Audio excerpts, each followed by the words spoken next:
Mark, very important question. Why was John on the island of Patmos, and when was he there?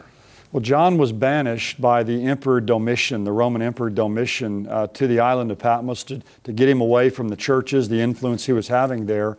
And he was banished there in the mid-90s. We know that really from church history. People in the 2nd century like Irenaeus, who really just lived about 80 years after John died, 50 to 60 years after John died.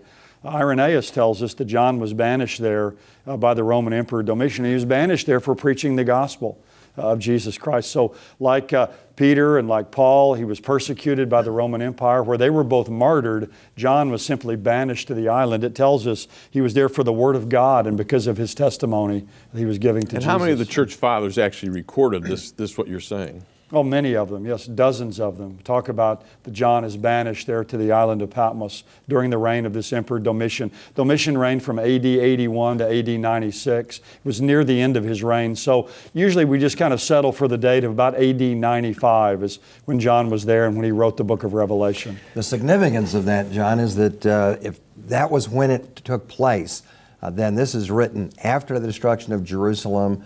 This is not written during the time of Nero, as some have tried to suggest. It's written at the end of the 1st century.